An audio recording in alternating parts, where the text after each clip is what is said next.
It is finally working. Holy gosh. Well, hello everybody. Hello, hello. Let's make sure that we are actually live first. Go away, Fly.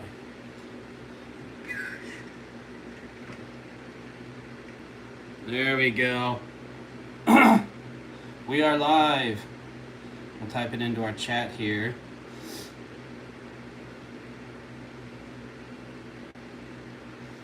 I got you guys up here as well.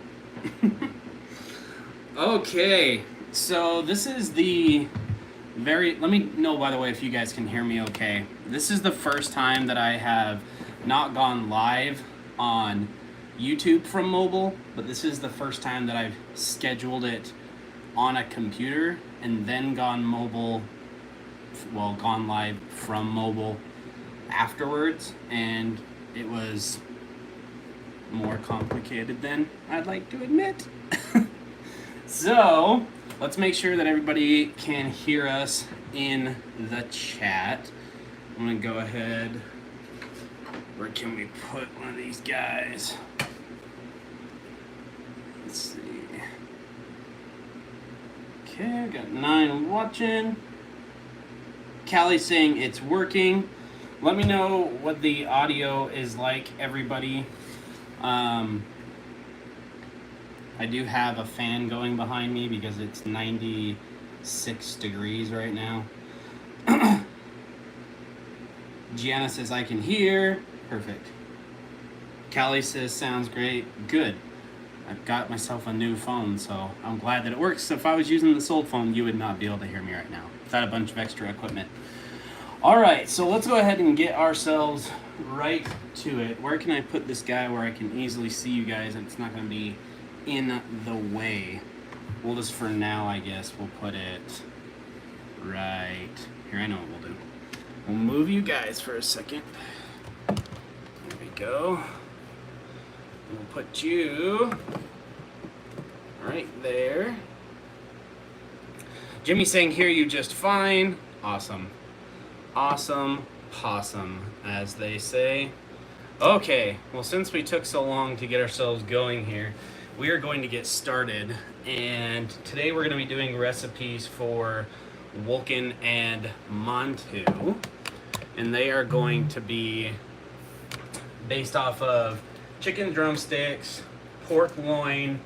We've also got several supplements. I'm kind of doing a pseudo budget recipe. For those of you guys that haven't heard of those before, a couple of months ago I started making budget recipe meal plans for people that use a larger amount of supplements to make up for whole foods that can be expensive, just to keep costs down on recipes. That's why they're called the budget recipes. So even though I've got things in here that typically wouldn't show up in a budget recipe, like sardines, like oysters, this is a heavier supplement amount than I normally use. I don't have any problem using this many supplements, and we'll cover those later if we've got time. But that's what we're going to be doing today, is doing a pork and chicken drumstick based recipe with some other stuff on top of it. We've also got pork kidney, beef liver, and I thought that I had beef heart around in my freezer, but it turns out that I don't.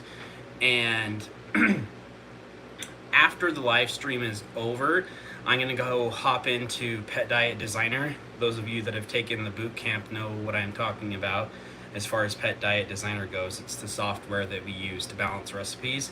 And I'm going to check to make sure I've still got enough iron without the beef heart. If I don't have enough iron without the beef heart, then I'm either going to get some beef heart or get in an iron supplement, but I'll probably just get the beef heart, but we will see. I'll have to run the numbers first. Again, those of you guys that have taken the boot camps, you know what I'm talking about. So let's go ahead and get ourselves readjusted here.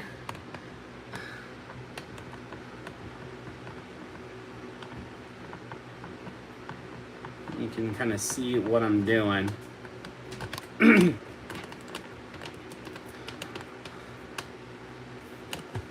back up a little bit. Okay. Hi, Wolken. You already curious? You already curious about what's going on, Biocon? Biocon? Biocon? That's Wolken, for those of you guys that don't know Wolken yet. So very first thing, anybody that's watched me for any amount of time has heard me talk about keeping your knife sharp. And I did use this last night, so I'm gonna make sure that it is sharp before we move on to cutting anything. Even though this is the first separation that we're going to be doing, which is drumsticks, I just like to get the knife sharp and get it out of the way. And this is just a ceramic rod. If you guys don't know how to sharpen knives, it's super easy to do. There's a bunch of different things you can get online, from stuff you just pull the knife through to ceramic rods like this. If you're brand new, I'd recommend the pull-through sharpeners. That's the easiest to learn on. These are really easy too, but they can take a little time. But we're just going to make sure that this is nice and sharp.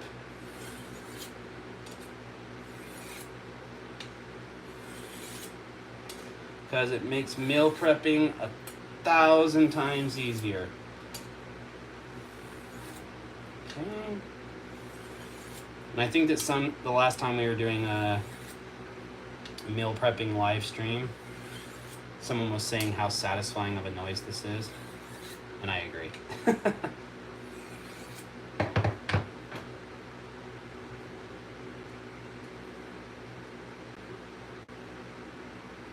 Not quite where I want to be yet.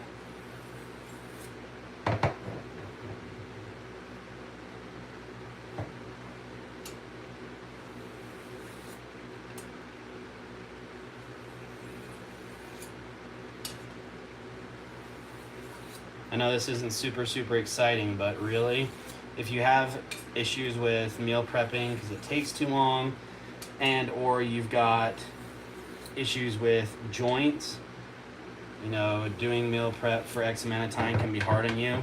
Having a sharp knife, there we go. Having a sharp knife makes the process a lot easier, takes less time because it's easier, and is safer. So let's just go ahead, because that does remove small amounts of metal. I'm gonna go ahead and rinse that guy off. Okay. Oh, what's the matter, dude? Rinse that guy off.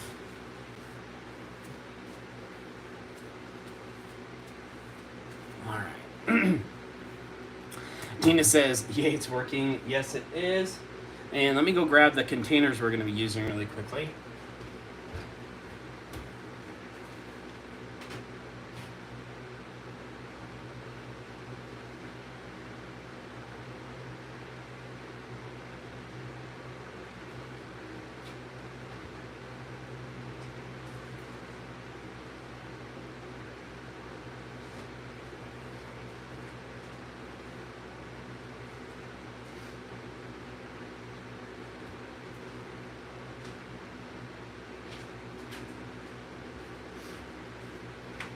Okay. So this is more than we're going to need, because we're only going to be doing 10 meals today, because it's as many as I can fit in my freezer right now. But these are the Ziploc containers that are just little squares, and they kind of look like little Lego blocks, so that they stack on top of each other nicely, which is good. And I can currently fit 10 of them in my freezer, so that's how many of them we're going to be doing right now. So let's go ahead and count these out. We've got 1, 2, 3, 4, 5, 6. Okay. And 7, 8, 9, 10. This process again would be exactly the same depending on how many meals you are going to be making at once. And we've got 1, 2, 3, 4, 5, 6 lids. 7, 8, 9, 10 lids. Let's just get these extras out of the way.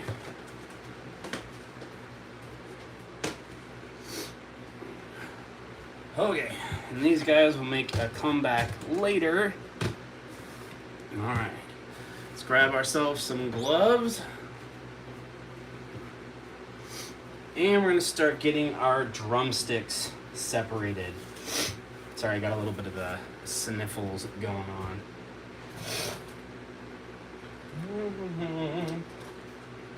I'm gonna get some scissors out here.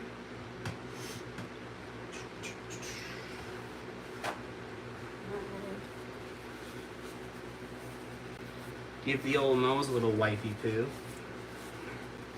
Okay. Now, let's go ahead. These are the Costco drumsticks. These are super, super cost effective, I have found. And they come in sections of 6, just 6 of them together like this. I don't know how many of you guys shop at Costco, but if you do, you've seen these before. And I'm sure that you could find them, I don't know, maybe you could find them somewhere else cheaper, but 99 cents a pound is not bad at all. So what I'm gonna do first is I'm gonna come through and I'm gonna open up all the different packages without actually separating them. And then what I'm gonna do with these 2 containers is put smaller drumsticks on the left and bigger drumsticks on the right. And the reason that I'm doing that is because when it comes time for me to do my measuring, and I actually have to put in the amount that I'm looking for, which today is 11 ounces of drumstick, no, 12 ounces of drumsticks, then if I'm going too far over or under, then I can be like, well, this one's bigger, this one's smaller, so weight as best as possible. So, and I'm going to save this knife for cutting up the pork loin because it has that layer of fat on it, which can make it more difficult to cut. So, go ahead and use this guy. And we don't need it to be as sharp because we're not really cutting anything with it. Okay. So I don't know why I pulled those scissors out. My brain was thinking that I was going to separate them, but we do not need them. So before they get dirty, we'll move them out of there. Okay. Open you up. Open you up. Alright. Do the same with these guys. And for those of you guys that are curious, and by the way, ask whatever questions you guys want while I am doing this. But for those of you guys that are curious, the dogs that we are doing this for is my German Shepherd Wolken that you saw a couple of minutes ago hanging out with us, and Montu, my Labradoodle. Wolken will be 13 and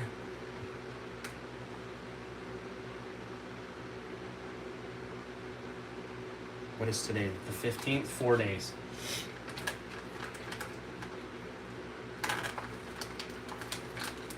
And Montu is 4.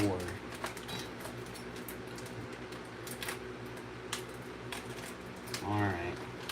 So now we got this opened up. We're just going to throw this in the sink because it's right here next to us. Jasmine's saying, woohoo, live meal prep with the dog dad. Well, hello, Jasmine. How you doing today? Alright. So again, what we're going to do, Wolken is forever my birthday buddy. That's right. I totally forgot that. Jasmine and Wolken share a birthday. It's funny, I forgot about that. Alright, so again, what we're doing here is left side, I'm putting in smaller drumsticks. Right side, I'm putting in bigger drumsticks so that when it comes time to do the actual weighing of stuff, I know that these ones are lighter, these ones are heavier, and it makes it easier for me to swap drumsticks in and out to get my weight that I'm looking for. So that's on the smaller side. That's on the bigger side. Some of them are kind of in the middle. And if they're in the middle, then I'll generally put them in the heavy one. Okay. You're definitely bigger. You're smaller. You're smaller. You're smaller. You're a big chonky one. You're definitely bigger. You're definitely bigger. Bigger. Small. Okay. Same thing. Bigger. You're kind of in the middle. Definitely smaller. You're definitely bigger. You are on the bigger side, smaller, bigger. And then these two are from that 6th package that I had used at a previous time. Bigger and smaller. Okay, and I've got my trash can right behind me, which is something I recommend that you do. It's right here out of view. So when you're meal prepping, make sure that you've got your trash right next to you so that you have the smallest chance possible to get gross, nasty stuff all over the place. Okay. Tina's saying, I found wild fork meats and it's great and economical. Is that like a co-op or an online supplier? Do you feed the myoglobin left over from the packages to your pups? Not really. There's nothing wrong with it. I just don't take the time to dump it all out. But if it ends up in there, then I don't worry about it for sure. Okay. So let's go ahead and take these guys off. Next step is our pork loin. So let me go ahead and grab that.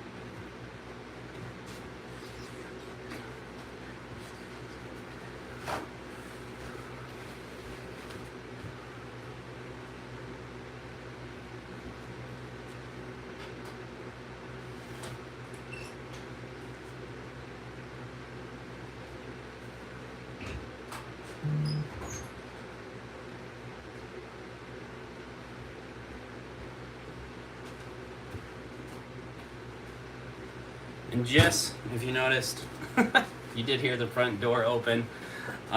This was not defrosting fast enough like everything else. So I set it on the front porch in the shade for like an hour or so, checking it constantly, flipping it around to make sure that it wasn't getting, warm or anything. And it's definitely still got some frozen spots in it. But at least now it's soft enough to where we should be able to work with it. And I can feel some hard spots a little bit right here. So I'm just kind of putting it over the sink and bending it a little bit to break those meat fibers apart. Give the pork loin a little bit of a massage, if you will. Okay. Next. Oh. Did you slip there? Did you slip?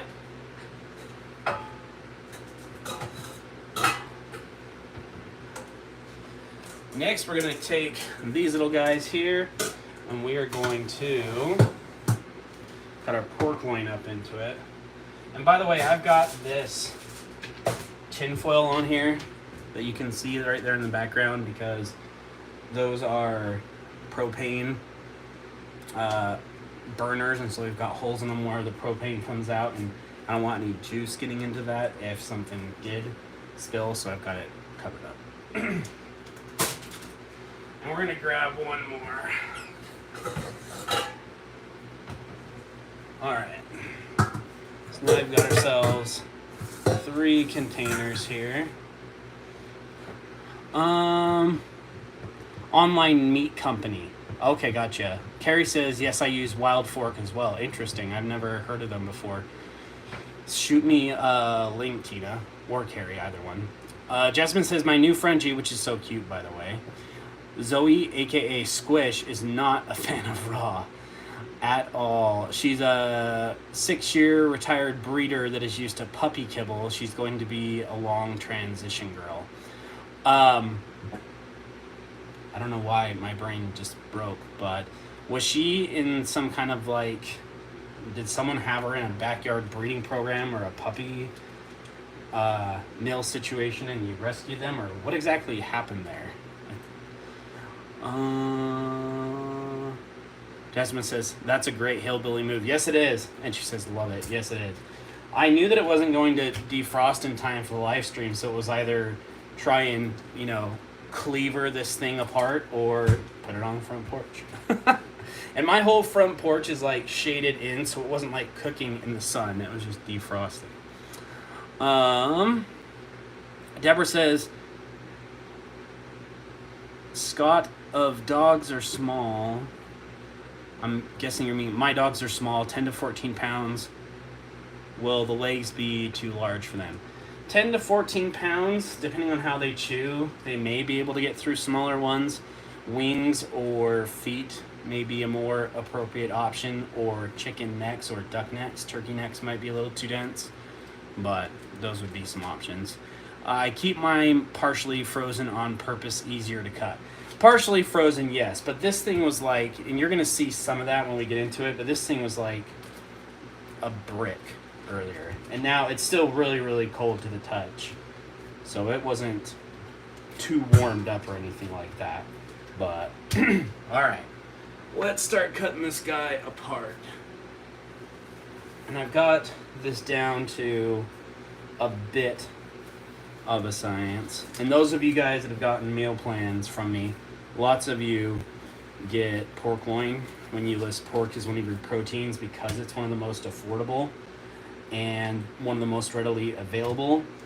And I use it a lot as well, so I've kind of gotten it down to exactly how I like to do it.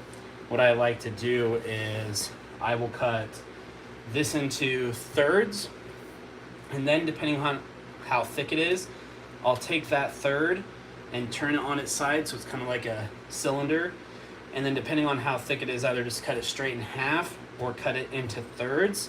Then cut those thirds or the half into strips and then cube those, which you will see in just a second. So, our nice newly sharp knife here. I'm gonna hang this over the sink first. And I'm just gonna poke a little itty bitty hole right down at the bottom, because these will build up a little bit of pressure. And so if you can cut little teeny holes in a couple of different places, some of that juice that's sitting in there will come out, and it'll help make less of a mess. It's gonna make a mess no matter what, but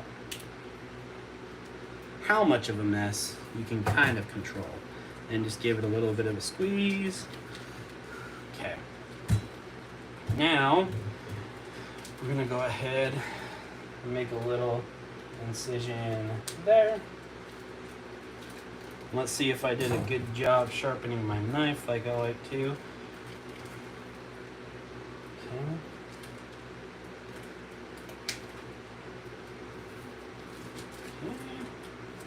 The sticker is always a little bit harder. That's alright. Alright. And don't smack your counter like I just did. Then I'll try to open it up without taking the pork loin out, so that it's kind of keeping those juices in. And I'll try and cut it into those thirds while it's still in this container. My whole goal is to try and prevent all of that juice that's seeped out of here and just have it go all over the counter. So this is where it being frozen still is going to come into play. If you need to, this is not professional advice as far as knives go, do this at your own risk, but when it comes to cutting through stuff that's partially frozen or bones or something like that, something that's more difficult to get through, don't put your hands out and sit here and saw back and forth like that. It's a good way to slip and cut your thumb or your fingers.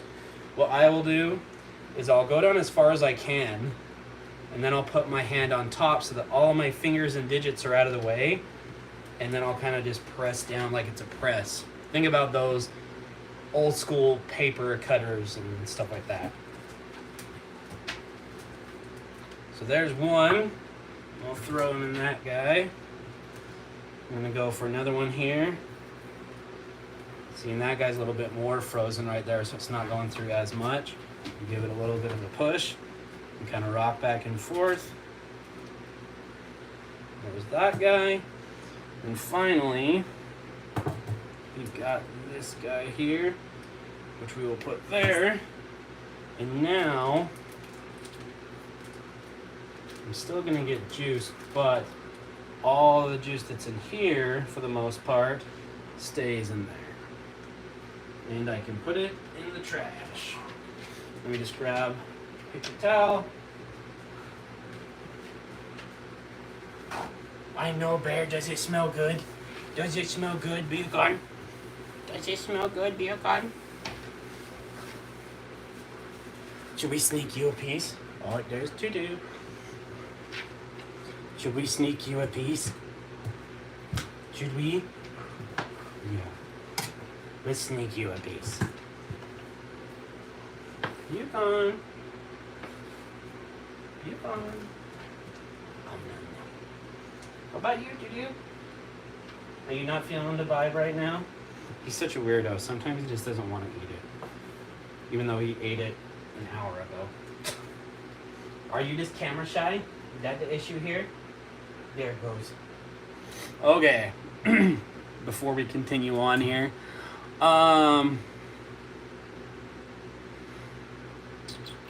Deborah says, okay. Callie says, do you make all the meal plans if I purchase one on the website? Yes. I have an assistant who helps me do the fulfillments, meaning when a new order comes in, she will send out an email to make sure that, you know, you get access to the course, or you get the email that shows you where to go to fill out the intake form if you do meal plans, or how to set up your first call if you do the boot camps. Like, she'll send that stuff out, and she'll also, once I finish the meal plans, turn them into what I call pretty PDFs, basically not just an export from the pet diet designer software that I use, but makes it look prettier. And she'll send those out, but everything else, customer service, answering, so almost a one-man show over here, other than the Facebook group, but because that's Jasmine's a moderator, my wife is an admin, Chelsea and Jennifer and so many people in the moderator group are incredible. We wouldn't be able to do it without them. Jasmine says, no, a professional breeder that is a friend of ours. Oh, good. Oh, good. No, Puppy Mills is good. She wanted to keep her as a pet after spaying her, but just couldn't keep her. Luke knew a Frenchie was a dream dog and adopted her as a surprise. Aw, go Luke. She's bred French bulldogs since the 90s. That's a long time. Tina says, I use an old dish drainer and put my pork loin on that. It's only used for my meal preps, keeps the juices contained. Oh, look at you getting crafty. Dish draining tray. Yeah, I know what you're talking about.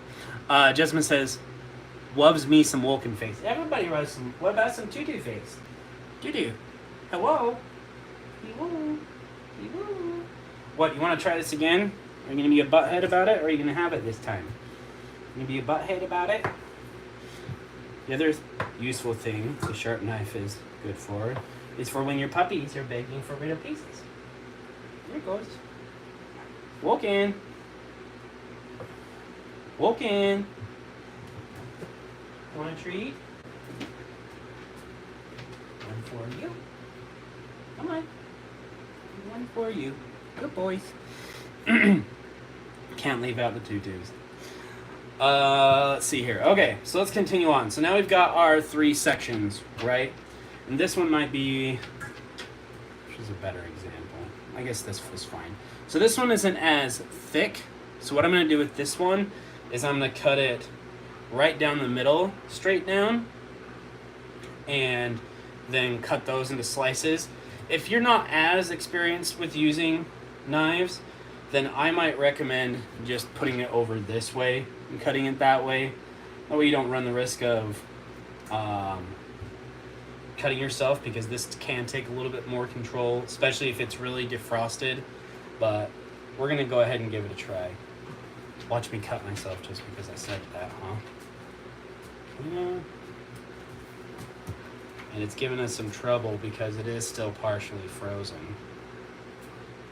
Okay. And we're just gonna kind of ply it apart. And this would have been a nightmare if I hadn't put it outside.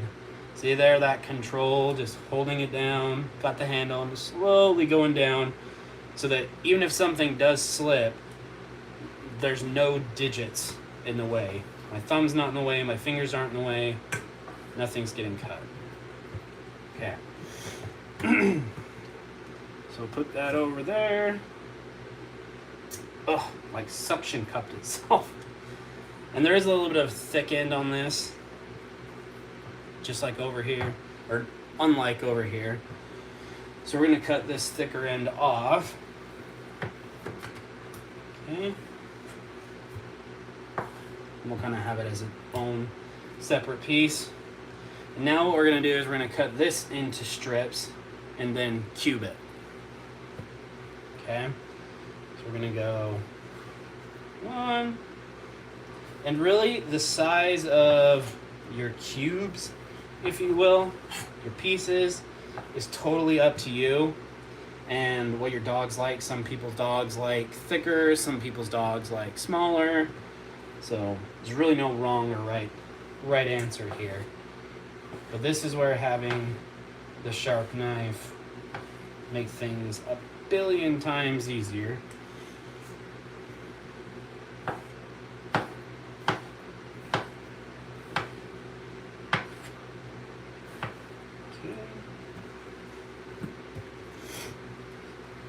And again, you guys, feel free to ask me any questions that you've got in the comment section. And if something a little bit too thick, like you just saw, I'll just give it another cut and then just cut both of them at the same time. That's another time-saving hack, I guess you could call it, is to cut more than one at a time. But if you try and cut something that's too thick, like too many of them in a row, then you can start to get yourself in a little bit of a dicey situation as far as safety goes, so use your best judgment. We'll pull that piece out. And we're going to cut it into a couple of different pieces. See how that kind of wobbled away from me? It's exactly why when stuff's super frozen like that, other than just getting the knife in, I'll tend to push it down with this on top. But this then, it's not a problem. You notice not all of the cuts are exactly the same size, thickness, whatever you want to call it, because it doesn't really matter. What? You want peace? Nom nom nom. Yukon. Here. Oh. Good boy. Good boy.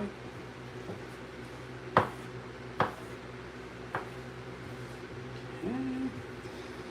Now we've got our other half here. Jasmine says, Sage likes small bits. Winnie Jane wants a chunk. The boys don't care. Well, Wolken does a little bit better on smaller chunks, but I mean, like, that's a smaller chunk, not really huge. I used to feed him just hunks back in the day, but Wolken kind of started being a bit of a turd about it, so I don't need to go, something that big by any means. And now, this is something I've just found over time with pork loin, and this kind of goes with all fat on just about any piece of meat. If you've got your no fat on one side and your fat on the other, what I have found, as long as you've got yourselves a sharp knife, you will have significantly less trouble if you cut from the fat side than if you cut from the non-fat side. My theory about why is that when you cut it from this end and get down to where the fat is, you just start pulling that fat back and forth, and so it takes more work. But with the fat up here, you're just going through it, and then it's out of the way completely, and you're not grabbing onto any of the rest of the fat that's on this side and pulling it to one side or the other. And so that's my theory. But if you don't care why, my recommendation is that you cut on the fat side, not on the non-fat side. Okay. Go through the fat. Then we'll just do a demonstration of why. So if I cut from this end, see how it's, I don't know if you can see that well enough or not, but the fat just kind of wants to stick together in there, and you end up having to drag it through a bunch of times to get it to cut. And it's not as clean as opposed to just getting through that layer of fat like we did right there. And then you're through. Again, I don't know exactly why it works that way, but that's how it works, so I figured I would share that with you guys.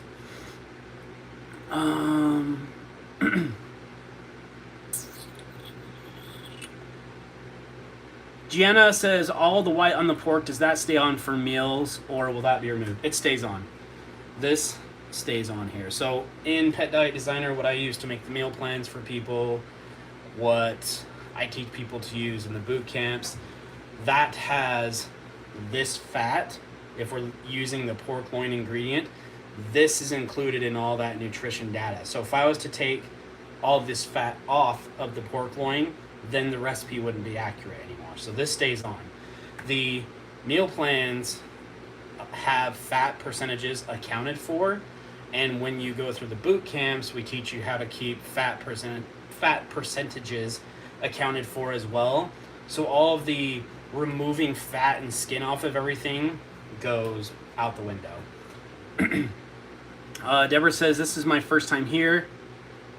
There's a little heart right in the way of the last little bottom piece there. This is my first time here. How are you going to prepare the drumsticks? Just take it. I mean, this isn't the meal, but you just put it in. That's it. I'm not going to take the skin off or anything like that. For bigger ones, and I've talked about this before, I will cut when you're looking at your drumsticks, you've got that little bone in the middle there. Oh, whoops. You've got that little bone in the middle there. There's always this piece that has the big chonk hanging off the side of it, like that side. On bigger ones, I will cut that off just to make chewing easier. Wolken's gotten a little bit lazy with chewing in his older age. And welcome to your first live stream, Deborah. We are happy to have you here today. And Jasmine says, welcome, Deborah. Okay.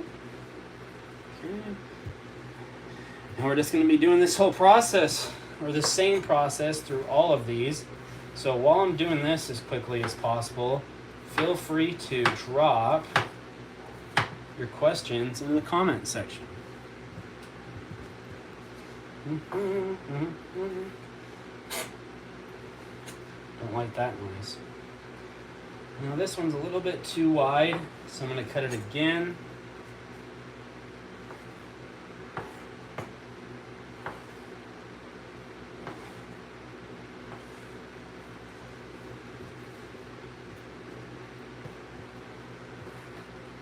Let's see, there's that fat again.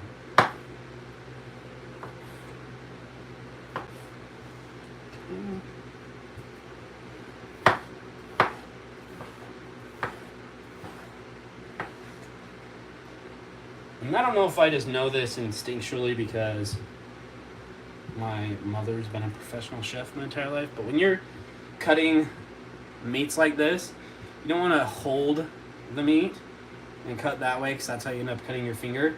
You're making kind of like a little, I don't know, kind of like a little rar, a hand rar, and you're holding it that way, so you're kind of pushing down on the meat with your fingers and then pinching the side a little bit with your thumb, and you're curling those fingers in on top of the meat and holding it in place that way. That way all of your knuckles and fingers and thumbs and everything are out of the way, as long as you keep your thumb behind your fingers. That way if you slip or something, once again, there's nothing for you to cut yourself on. Or nothing to get cut, if you will. And this doesn't happen perfectly all the time, but for the most part, it's just instinctual for me at this point. I don't know how many thousands and thousands and thousands of pounds of food I've cut up at this point, but it's got to be a lot. Deborah says, I have a 1.5-year-old Doberman. Aw, love Dobies. I've fed raw since she was a puppy. I'm hesitant to feed chicken bones, even raw. I use a high-power grinder and grind up the drumsticks. Nothing wrong with that. Nothing wrong with that at all.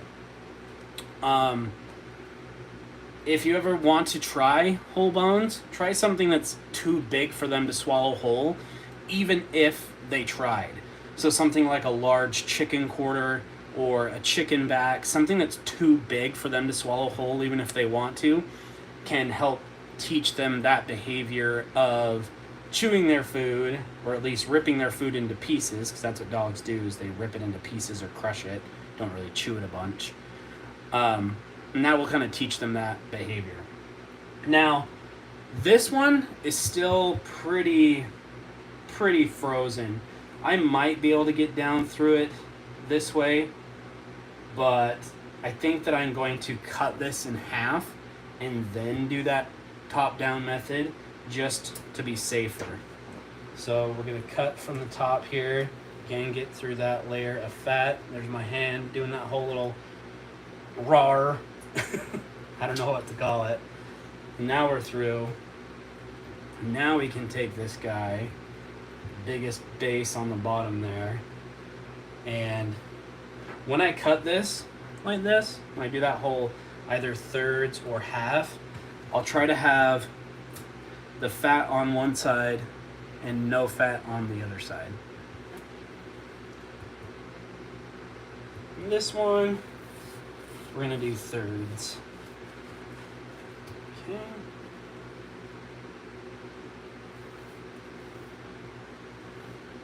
And I've still got my fingers out of the way.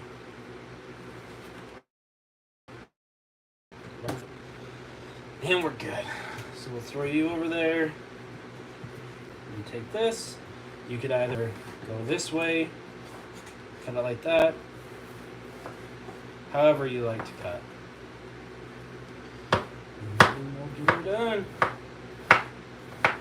Once again, for anybody just joining in while I am doing this, feel free to drop your comments and questions in the comment section.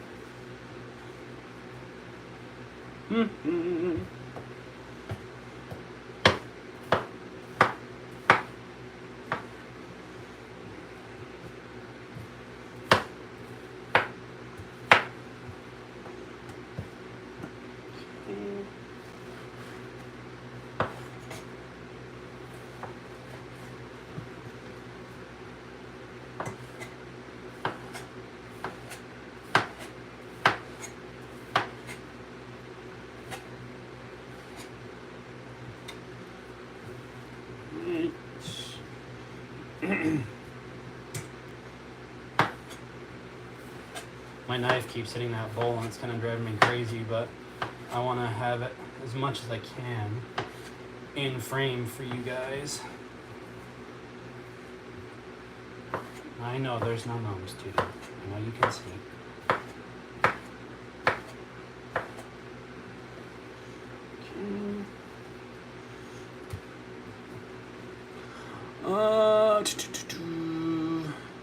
Tina says, I was hesitant too, Deborah, but my 36-pound mixed breed does fine with chicken wings, quarters, and turkey necks.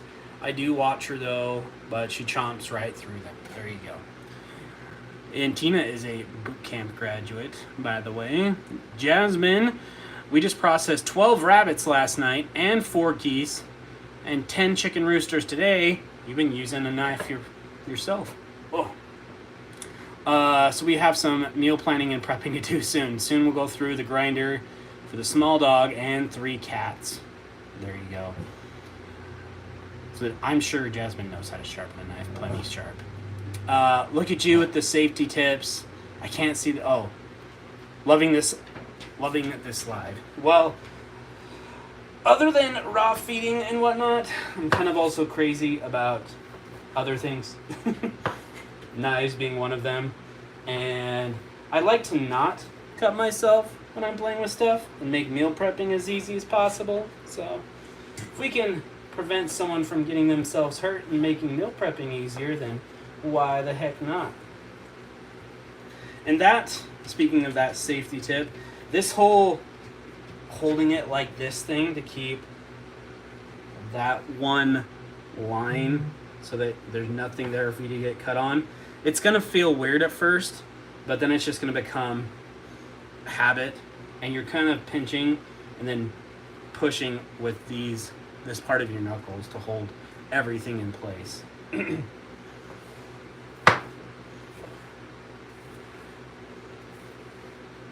So like right here, if I were to cut right now, my thumb wouldn't get hurt. But if I had it out like this, then all of a sudden, bam, I'm on my thumb. But if it's back and it comes down, then I'm fine. Slowing down helps a lot too, but I kind of want to get stuff done and move on.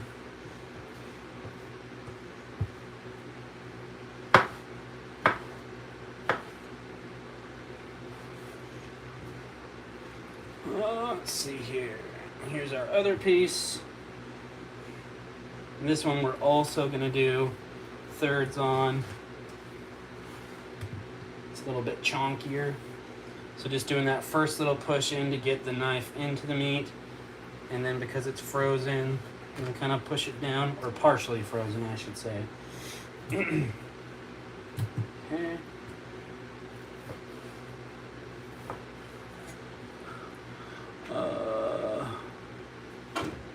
Deborah says, I do let her have venison bones. Do you let her have ribs or femurs, or... I'm sorry for the flies, you guys. I promise we're not gross. It's just, that's what you get when you live in the country and the cows and the horses outnumber the people. Tina says, chicken bones are dangerous when they are cooked, but are great raw. The reason I can't see like part of where I'm having some trouble towards the end of your comments is on my other phone over here where I'm looking at your comments, there's this little heart where it's like, hey, I don't know, say that you like the stream or something. It's like covering up the last half, the last word on that first line, so can't really read it. I don't know if you guys see the same thing I do. That was a perfect example right there. The knife caught the meat and dragged it, but my thumb wasn't in the way. So all is well. Okay. You're a big old frozen chonk right there, aren't you?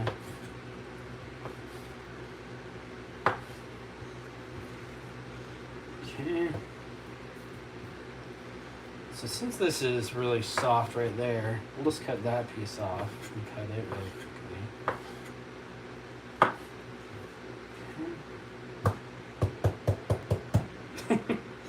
So we're just going to do the push, and then kind of roll the knife out of the way, push, roll the knife out of the way. Same thing, same thing, same thing. That typically only works when it's pretty frozen. Otherwise, it'll just squish under the weight. But release yourself. Release yourself.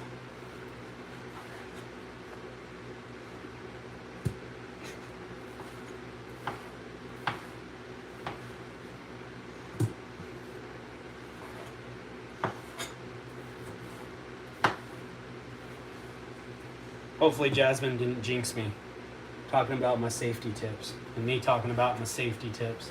I don't end up cutting myself.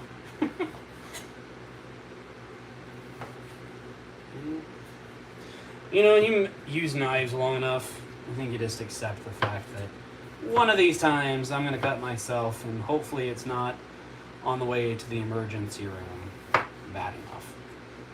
Which I've cut myself, I think, twice in the last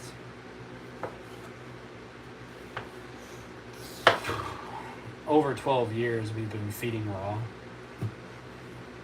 I of course use knives in the kitchen before then, but use a whole lot more knives when you're doing raw feeding. All right, so this one I'm also, because it's so thick and it's still really frozen, for safety's sake, I am going to cut this in half again right here, and then do the whole half-thirds thing here.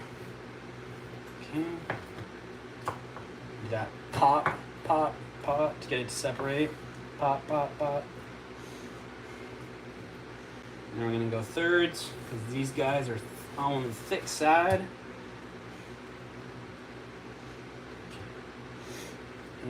Is that even?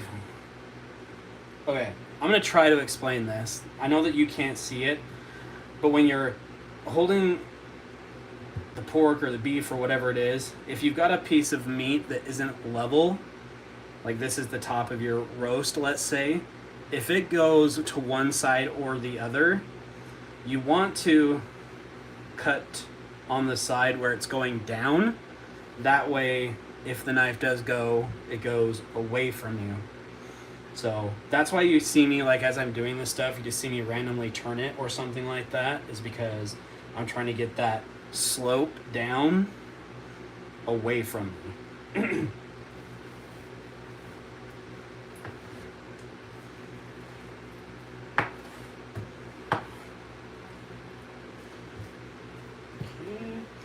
This is another one of those. Soft on the outside, frozen on the inside still. Ah. So we'll go ahead and we'll cut these guys up. And this one's got a big old ribbon of fat on it, so it doesn't want to cut with a friend. So we'll just cut it alone, that's fine. That's fine.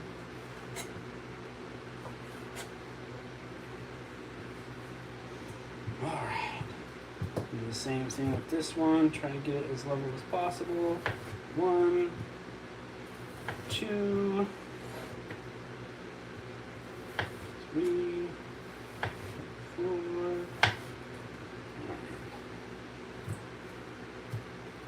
Let's see here. Tina says chicken bones are. Oh, I already read that. Deborah says rib bones and femur bones. We processed the deer last fall and froze the bones and gave her some about once a month. Well, there you go. There you go. Just make sure that you don't have any chronic wasting disease in your area, and you should be fine.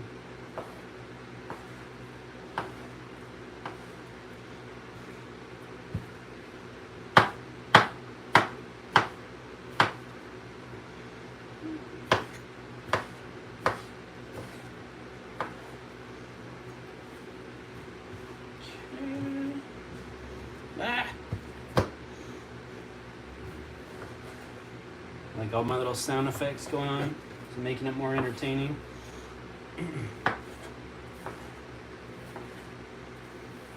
And one random meal prep piece of advice. Obviously, we're not going to do it right now after you hear what it is. But if we weren't doing a live stream and I was doing meal prepping right now, I would 100% either have a Bluetooth speaker going with Netflix or Hulu or Amazon Prime, some kind of something going on, or an audio book in my ears, just something to make the time go by faster. Because lots of people have issues with the amount of time that meal prepping can take, and it's definitely a time investment. But not only can you make it faster by having systems in place and doing things in the same order every time that you do it. Those of you guys that have gone through the boot camps and other courses have heard me say that a bunch of times. But not only can you make it faster by having systems, you can also make it more enjoyable and kind of make yourself go on autopilot if you've got something like that going in your ears. That way you're not just thinking about like, oh my gosh, look at all the stuff I still gotta do. It's just, oh my gosh, look at whatever from whatever TV show you like watching. It just helps pass the time. Obviously, while you guys are here, I'm not going to be doing that. But just FYI. This is a big old fatty chunk. Big old fatty chunk.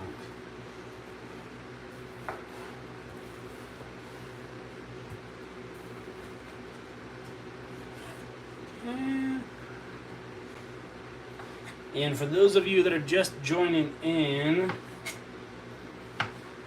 continue to ask your raw feeding meal prep questions in the chat while I am doing this. We're almost done with our pork.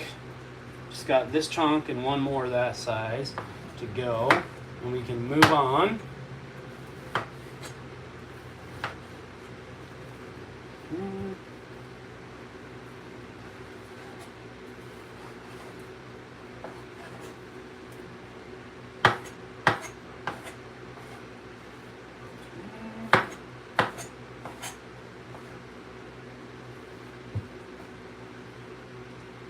These really kind of fat intertwined into the meat parts can be harder to cut, but I just go slower. Keep more control.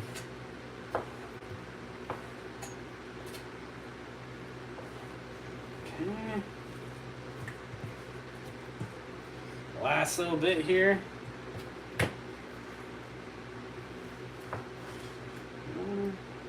See, now this is sloping down this way, so I'm turning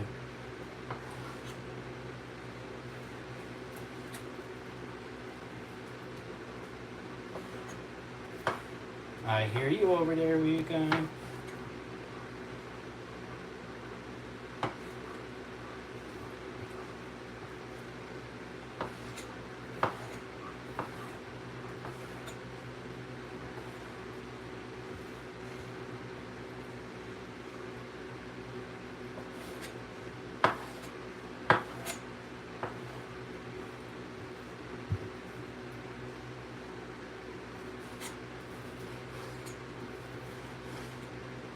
There's that slope again. All right.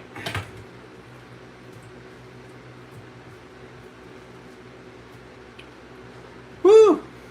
Let's grab a paper towel that I got right here and just get some of this gunk and muck off of the counter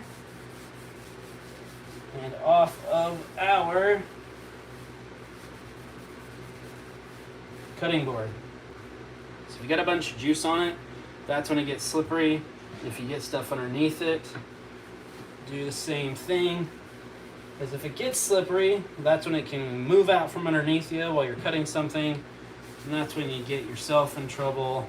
So when you're going from one ingredient to the other, or if you had a ton of this to do, maybe in between on the same ingredient, kind of just wipe things down to keep yourself from moving all over the place. Just for safety's sake. I'm just gonna grab a drink of water really quick.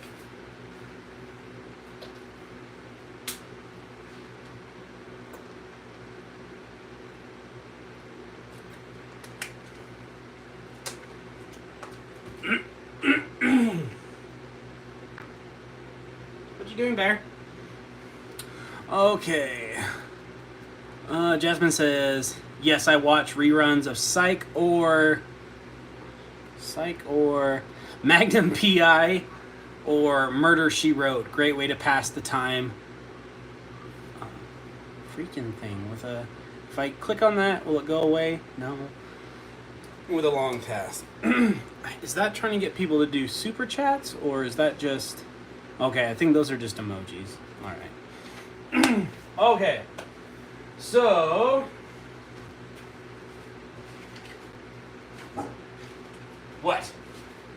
What you boof at? Now these guys, I'm gonna kind of just push over the side, off camera. Why are we mad? Wilkin, you don't even know why you're mad. You just heard Montu get mad. Jasmine says just emojis. Well, either way, it's in the way. I mean, I'm not kidding about it being in the way, but yeah, or reactions. There you go. Okay. Oh. The old pot there. Next, I need to go to the other side. Because behind you guys is a cabinet with doors on both sides, and one of those doors is being held shut by this camera. So I need to go around to the other side and grab the scale. Hold on one second. Hi, Kitty.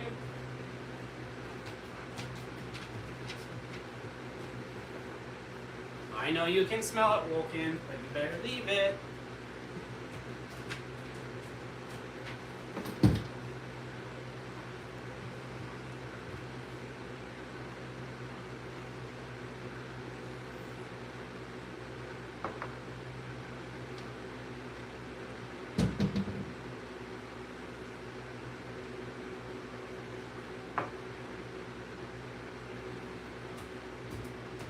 Okay.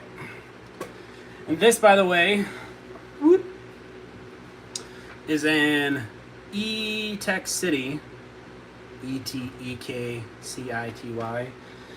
If you go to rawfeeding101.com/items, it'll take you to a link to the Raw Feeding 101 Amazon store.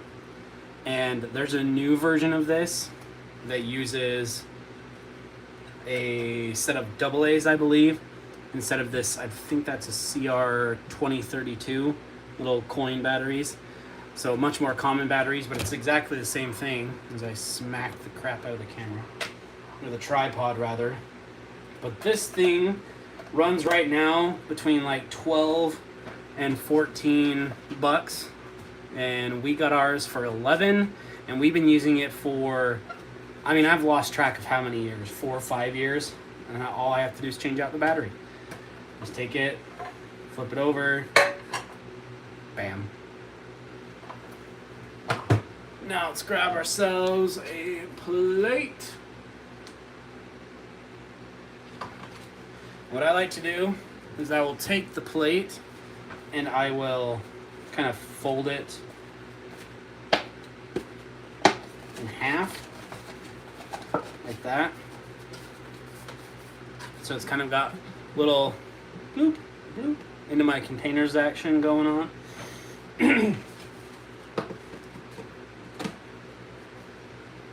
And we'll get you out of the way right now. And we'll move you as well. And we will move you as well. And you're going to make a bunch of noise. And we will move you as well. And the reason is now I'm going to bust out my containers. Take those lids. Get Beacon being naughty. You being naughty, Beacon. Are you trying to get to the pork? That's naughty. That's naughty, Beacon. And if anybody is wondering, Wilkin is a German Shepherd. He just got floppy ears because he got hematomas, oral hematomas in his ears at one point. Huh. Oh, get your boobs. Get your boobs. You boy. You boy. Okay. Just sitting here playing with my dogs.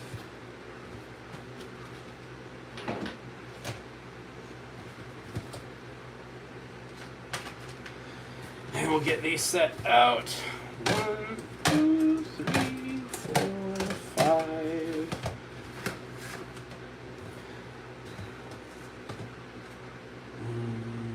Move you out of the way. And just for some more real estate right here, since you guys can't see more than 1, 2, 3 anyways. Never mind. Jennifer says, maybe a helpful tip, I put my cutting board in a cookie sheet, then all the juices stay contained. That would be a good idea, as long as you could make sure that the cookie sheet stayed in place and that the cookie sheet lips didn't come up farther than the cutting board. And I think that'd be a really good idea. Tina says, yes, my lower back always hurts by the time I'm done. And if your knives are sharp, you can get it done faster. Jennifer Langley, great idea. Yes, it is. And I'm going to pop my back, speaking of which. Oh, that felt great. Huh, be fun. Like Tony the Tiger, great. But you're also in the way. I know, everything smells good, but you're in the way.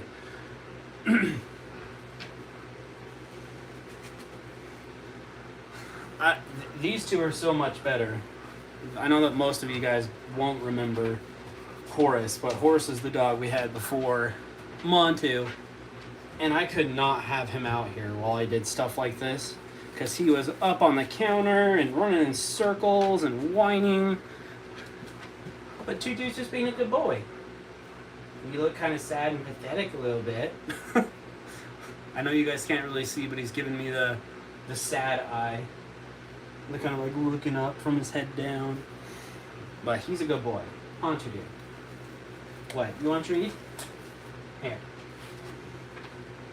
That's a good boy. Yeah. That's a good boy. That's a good boy. And that's a good boy. Yeah. Very nice. Whoa, let's do one more. Yeah. Soft. Good boy. Soft. Good boy. Good boy.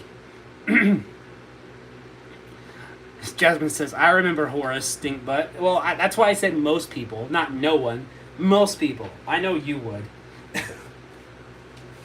We've actually got from when Horace passed away in 2019. I'm looking at it right now, Jasmine, over there on the wall, that way, next to all of our other family pictures, is the painting of Horace that Jasmine had done. So, thank you. We love it. We love it. We love it. We love it. We love it so much that one of Ariane's my wife, for those of you guys that don't know, one of Ariane's coworkers lost a pup, and we actually contacted, is it your sister-in-law, Jasmine? Jasmine's sister-in-law or relative of some kind that did the painting for Jasmine for us, and we had them do a painting for them as well. All right, so now move this a little bit so you guys can see better. I know you guys can't see the actual, the black is just driving me crazy, OCD. I know you guys can't see the actual measurement, but what I'm doing here is I'm going to be doing, I looked at this and it worked out pretty good. What did it say? Oh, that's right, okay. So it was an ounce. So I'm gonna be doing an ounce. And I don't know why looking at this helped me remember what my meal plan said, but that's what it is. So we're gonna go ahead and turn her on. Make sure that it is set to ounces and not grams. Okay. And then here's that slope thing again.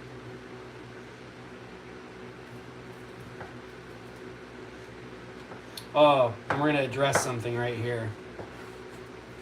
People ask all the time, are you less drippy? No. People ask all the time in the Facebook group if this white material in the center of kidneys is stuff that you need to remove. No, don't remove it. It's mostly just connective tissue, but you do not, regardless of what it is, you do not need to remove it. So we're just going to cut this into chunks right away.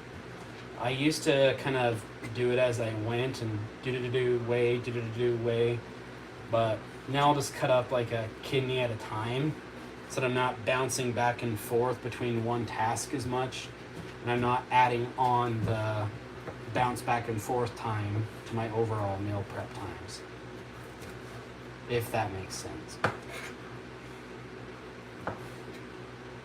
And then if we need to cut something smaller, 0.8, okay, we'll make this slice here kind of thinner pieces so that we can do smaller additions to get the number we're looking for, and have our bigger chunks over here. So 0.8, there's 1 ounce, and we're just gonna throw it in the container. 1 ounce exactly, yes. 0.8, 1 ounce, 1.3, 2.5, 1 ounce, 1.3,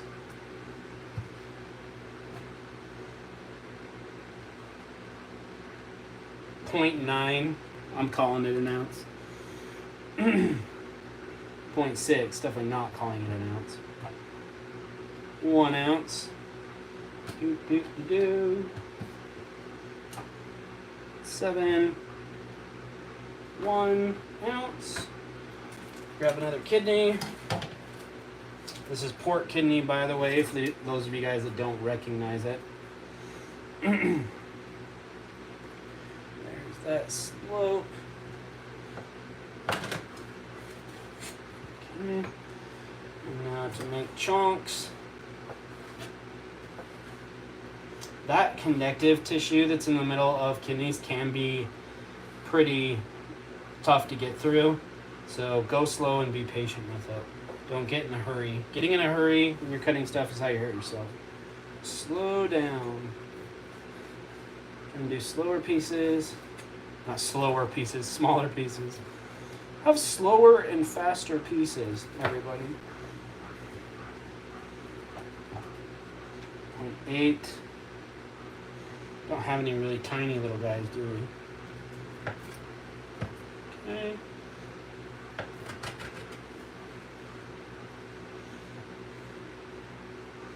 0.9. We're calling it an ounce. 0.7. 1.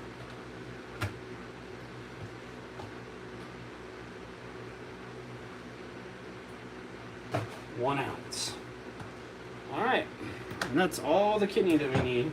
Now let's take this in here. After the meal prep stream is done, I'll put this into the rest of these into a container, separate container, put it in the freezer and use it for next time. And I'm going, where did my paper towel go?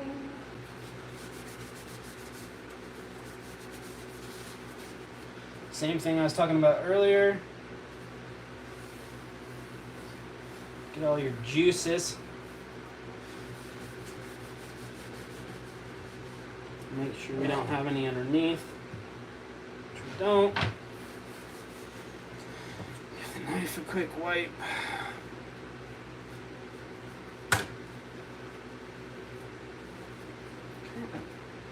And get this out of the way. Moving on to liver. Liver is going to be 1.5 ounces. Jasmine says, yes, sister-in-law, I believe. Is that what it says? Yeah, S-I-L-K. The thing's a little bit far away. Tina says, my Grace refuses to eat any organs unless I puree them. Oh, the things we do for our fur babies. Yes, yes, yes. So true. So true. Okay.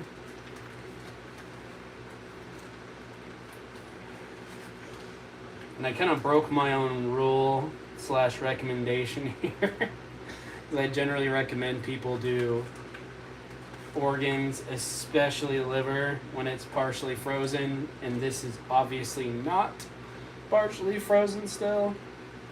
So we're just going to make the best of it. So we're just going to start cutting some pieces, honestly. Just rock that back and forth, and those will come apart.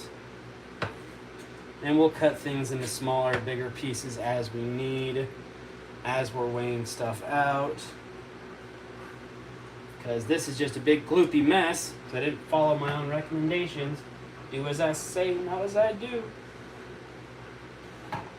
Turn that back on, and we're going for 1.5.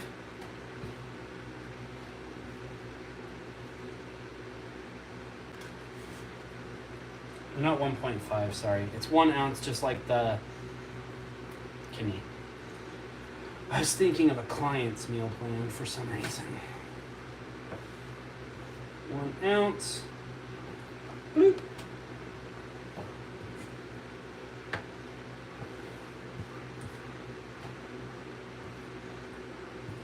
But my sound effects make things so much more fun. 0.9, we're calling it an ounce. Boop. 1.1, we're calling it an ounce. You don't have to be perfect. 1 is an ounce. Anybody that's gone through the boot camps can tell you that there are things that can really mess stuff up if it's in small, if it's a small amount off, but that's not most things. Doing 0.9 or 1.1 instead of 1 for liver is not going to do anything. 1.1. I used to be much more of a stickler about it, but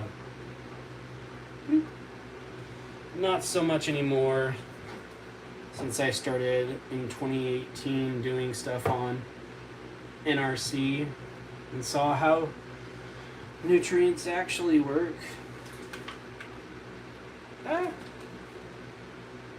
Don't need that much, but you're all coming out anyways. 1.1. 1 on the dot.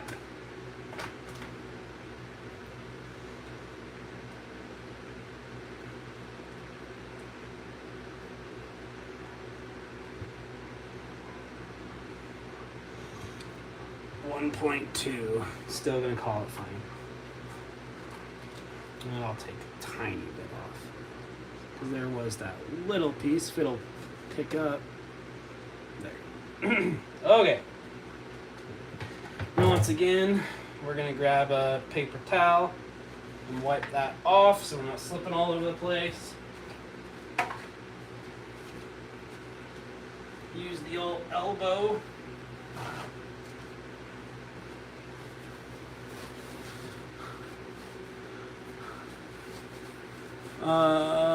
Jasmine says absolutely right, Tina. Yes. About the things we do for our fur babies. Deborah says, can they get too much liver? Jasmine says, yes, Deborah. Yes, absolutely. Having too much liver can cause, and this isn't to freak anybody out because these are generally fairly extreme circumstances or slightly too high over extended periods of time that lead to these things. But you could have, what will happen is you'll get vitamin A toxicity, or your dog will.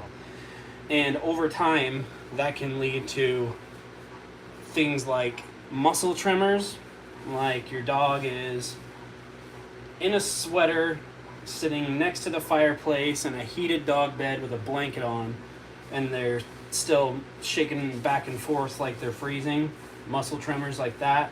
And in really extreme cases, they can have seizures as well. But again, these are really extreme cases, but it is important to know what you're doing.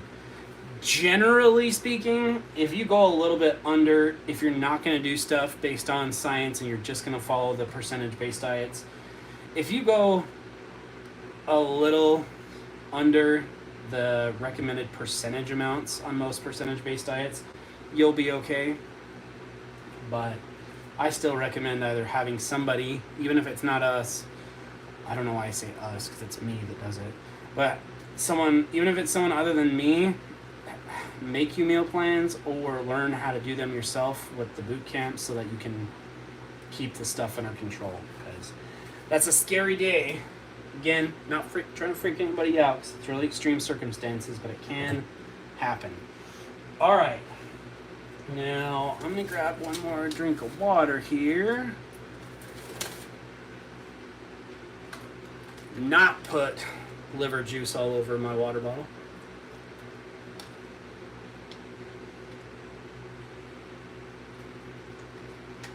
Okay.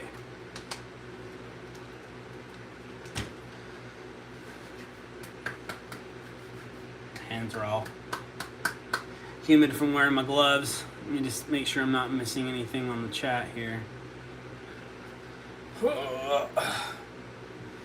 Stretch, stretch, stretch. I feel like I'm like leaning in so that I can show you guys stuff better and it's getting me all jacked up.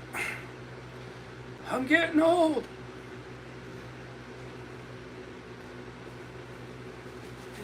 Grab some more gloves. Okay.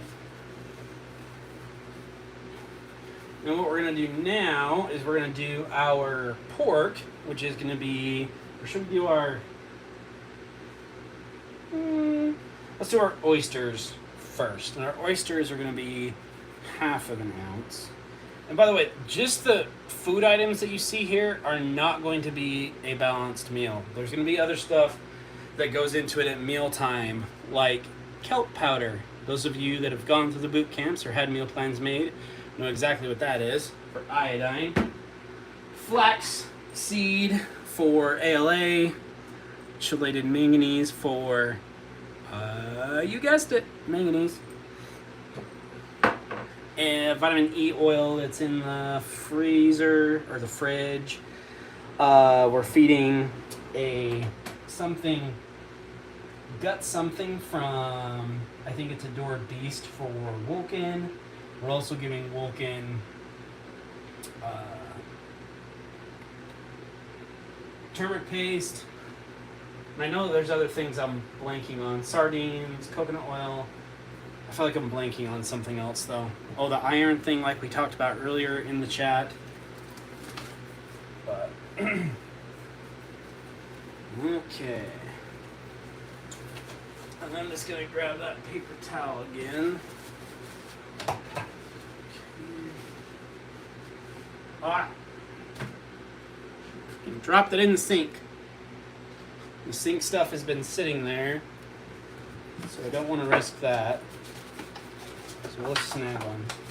I know I'm using another plate, but it'll be fine. Woo. Almost tripped on the rug. Alright, so let's get this guy opened up here. I wonder if we can combine.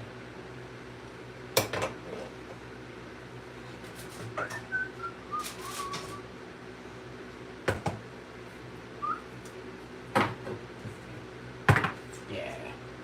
So we're going to put that in here.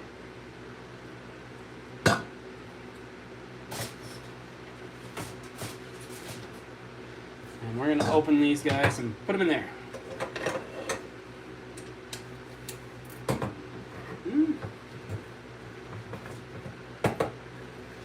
And again, these are oysters in water, and they are going to be giving us zinc and copper, but the big reason that we are feeding it is for the zinc. You can easily mitigate that with zinc supplements. My favorite brand for zinc supplements is Thorn with an E. Thorn, why did I do that? Dump the liquid in there. I'm gonna dump the liquid out into the sink. And then one thing I do just to get rid of as much sodium as possible is I'll lift that lid up and I'll put some water in it and then I'll drain it again.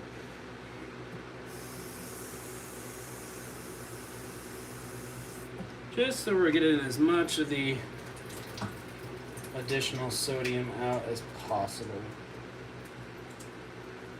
I mean, maybe not as possible because we could do this 100 times in a row, but getting more of it out. Dump you. And we're going to see if we need more because this is a 5.1 dry weight, 5.1 ounce dry weight container. We have half, so that should be like exactly what we need, 1/2 ounce for each one. So we'll see if we need to open the other one. Come on. Okay. Too much. This one I do want to be a little bit more accurate on since it's small amounts to begin with. So there's 0.5.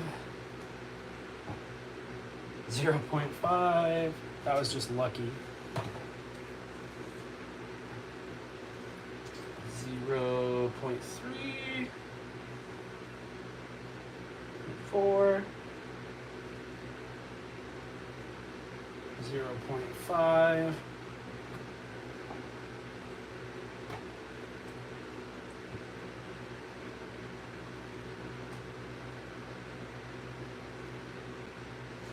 0.5.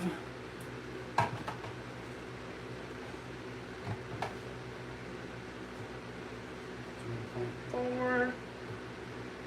0.5.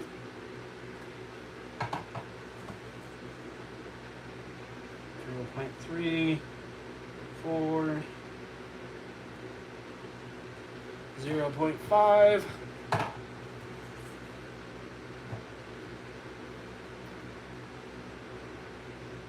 0.5,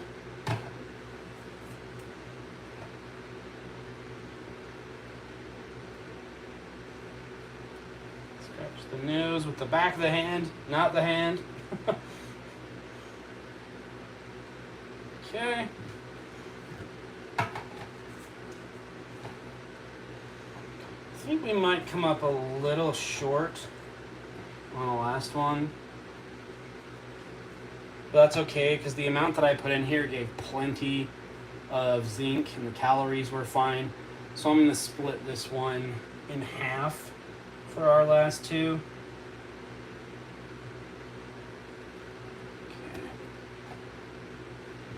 That way we don't have to open up an entire container for it.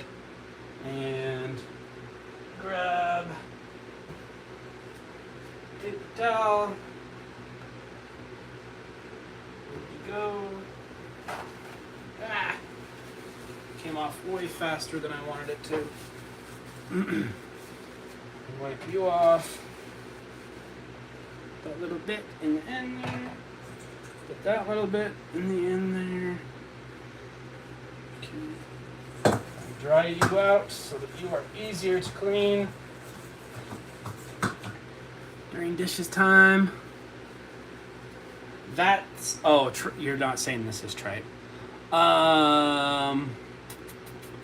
Tina says boot camp and the PDD program is totally worth it. Wealth of information. Thank you, my friend. I appreciate the kind words. Jasmine says, my dairy goats get free choice kelp granules for iodine too. Very nice. Plus a balanced loose mineral. I do a meal prep of sorts for them too. That's great. Every time I see a funny goats video online, Jasmine, I try sending it to you so you can see it. Of course, it's not exactly the same as a balanced raw diet for dogs, but they are pretty spoiled. Yes, well, they're your animals, Jasmine, and pretty much all of your animals are spoiled, so that surprises me exactly 0%. We have got 17 people watching and 17 likes, so if you have not clicked the like button yet, please do so. YouTube definitely likes that. Tina says pollock oil, flaxseed oil, ground ginger. Yes, the flaxseed I've got over there. The fish oil, I had to come up with a different solution for that because Wolken does not do well on fish oil anymore. Doesn't matter what brand it is, his stomach just, in his old age, his tummy just does not like fish oil. Doesn't matter if it's Bonnie and Clyde's, if it's Grizzlies, if it's pollock only, if it's pollock and salmon, zesty paws. His stomach just doesn't like it anymore. And Tina says, oh yeah, my favorite, tripe. No tripe in this one. No tripe in this one. And the boot campers know this, but for those of you guys that have not gone through that, everybody feeds tripe for manganese, but did you know it actually doesn't have that much manganese in it? And it has more iron, copper, and zinc than it does manganese? Just saying. Just saying. Okay, let's move forward here. And we're going to do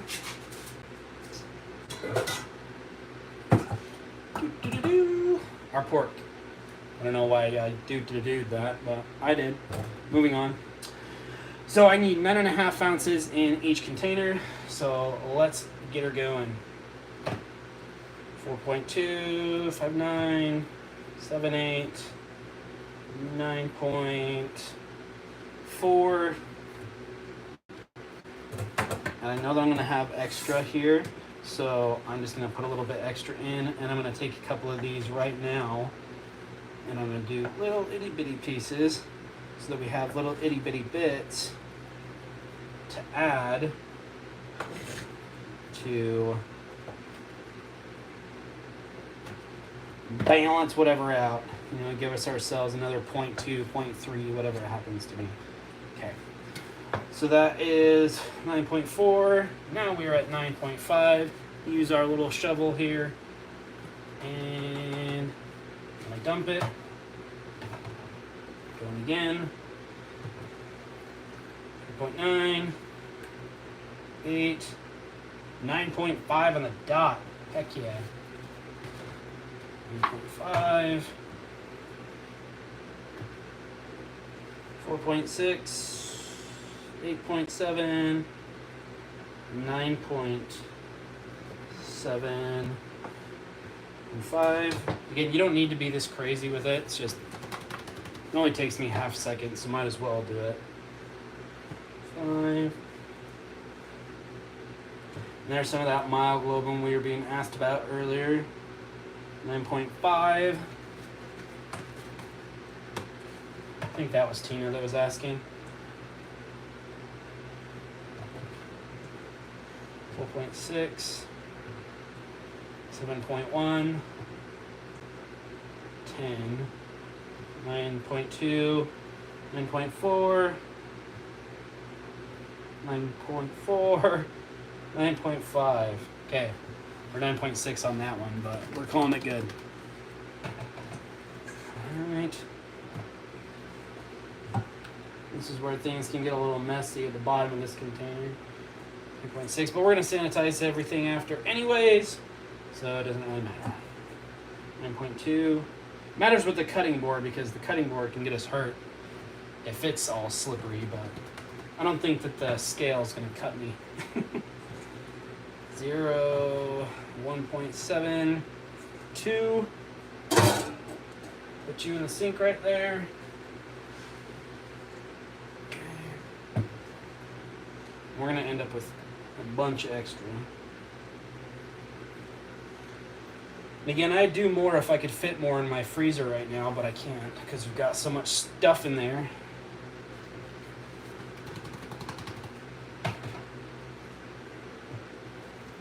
Do, do, do. 8.9, 9.6, we're calling it good.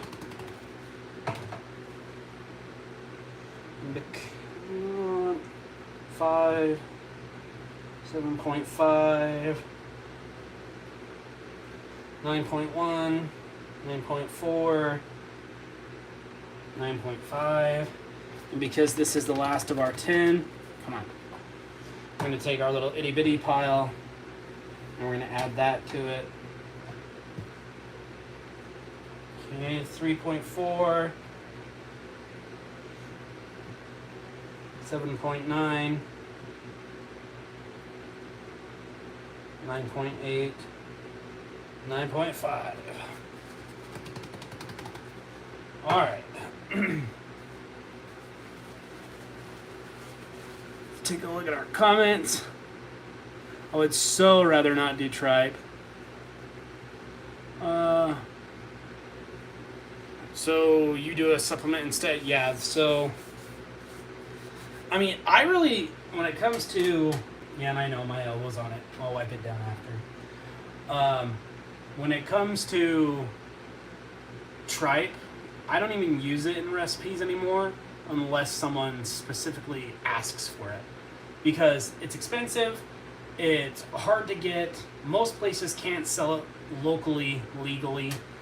And while it is a great food, it's not this hardcore, hyper super food that it's been made out to be for so many years, and it's definitely not as high in manganese as people have been made to think, because it does have a significant portion of manganese in it, don't get me wrong, but if you were trying to meet, like, you get all the rest of your recipe done and the only thing that's left is to meet your manganese requirements, you're going to have to feed a bunch of it, like ounces of it, 3, 4, 5, depending on the size of the dog, ounces of green tripe. And if you've got a 120-pound Rottweiler or a 180-pound Great Dane or even just a 65-pound Labradoodle for an expensive ingredient, that adds up quickly.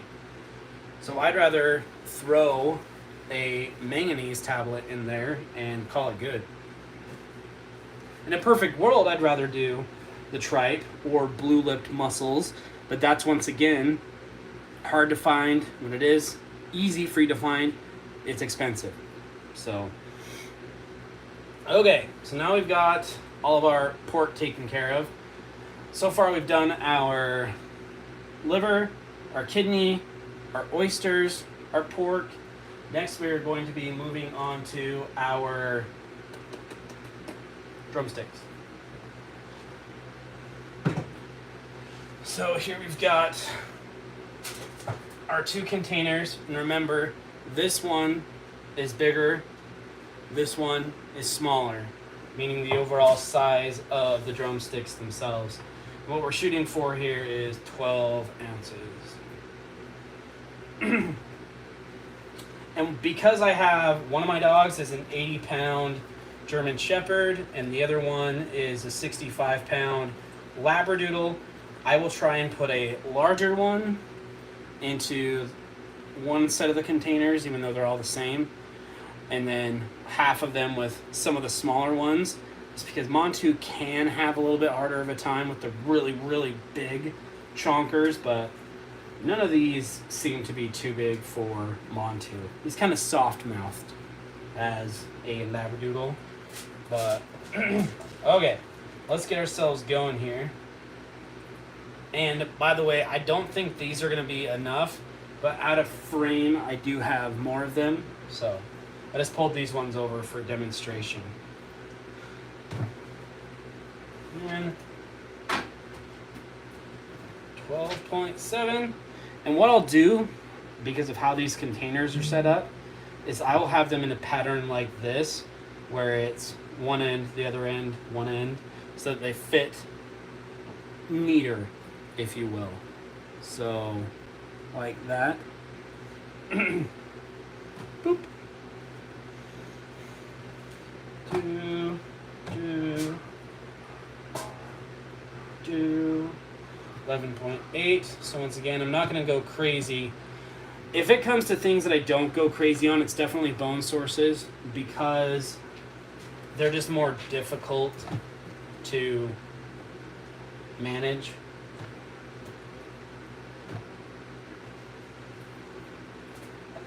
So if I go a little bit over or under, it's not a huge deal for me. That one takes it too high. So these 2 are really big, so we're going to leave it over there. 8.9. Well, exactly 12. Heck yeah. All the things we get excited about as raw feeders. Yeah, my food weighed out really good. I know you're all excitement, Beacon. Here, you've been a good boy. Doo-doo. Doo-doo. Come get a treat. Good boy. Good boy, get a treat. What, you not feeling it anymore? See what I mean? 20 minutes ago, he's like, give me that pork. Now he's like, nah. But he'll eat it when it comes to meal prep, or to meal time, so that's all I really cared about. Okay, those are 2 big old chonkers.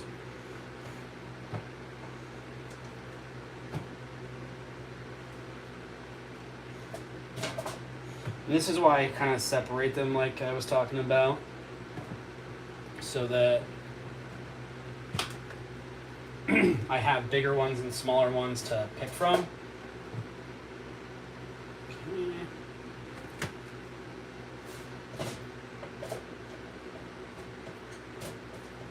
Maybe this, I think we're going to be just shy on this one. So that one's only 11 ounces, but that's fine. And now I do need to pull.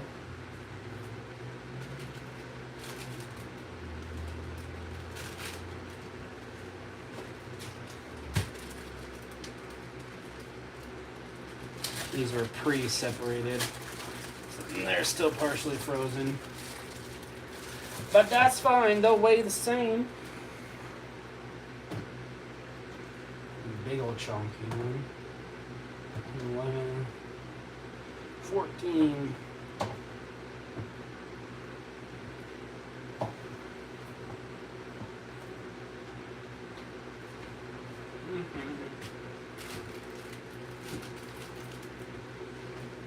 Excuse me, sir. Excuse me, sir. Thank you very much.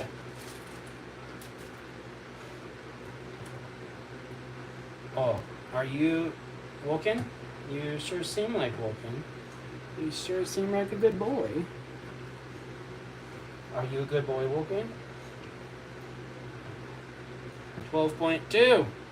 And we are left with one left over, which I'll throw into one of these other bags over here.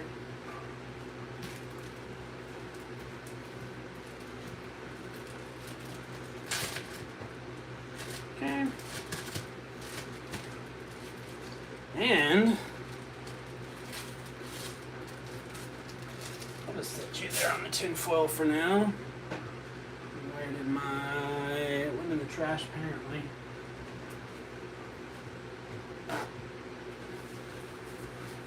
Paper towel. And I'm only giving these a wipe now because we're done with cutting stuff up and all of that.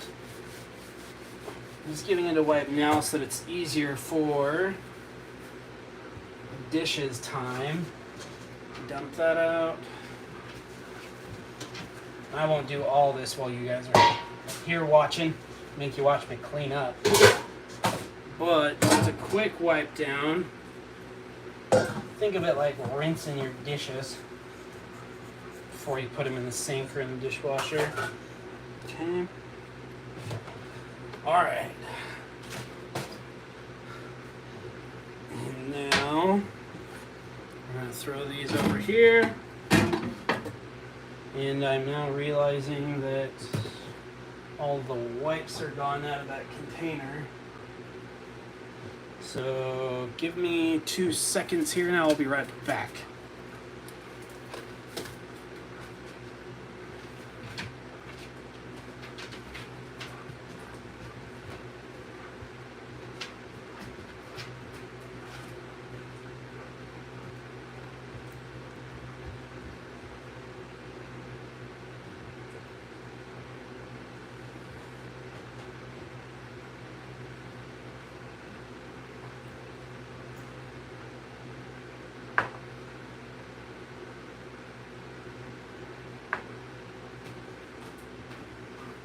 Okay, we're going to use those in a minute,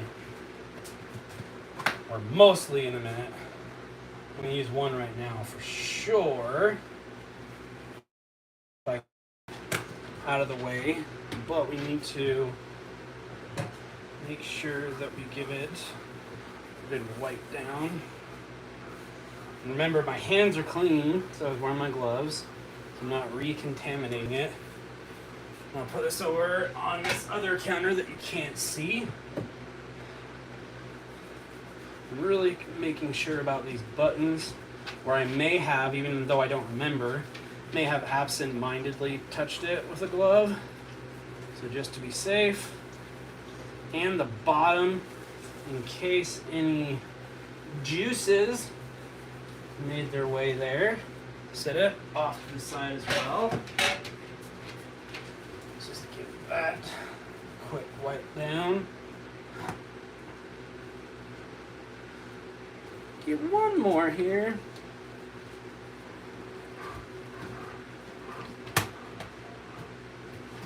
Okay. Wipe this area just so we can move stuff around in the bottom without contaminating anything.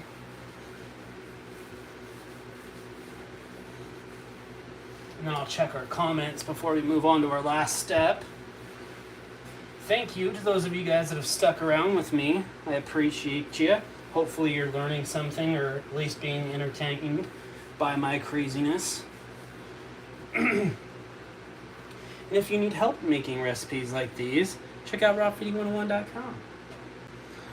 All right, let's take a look at our comments.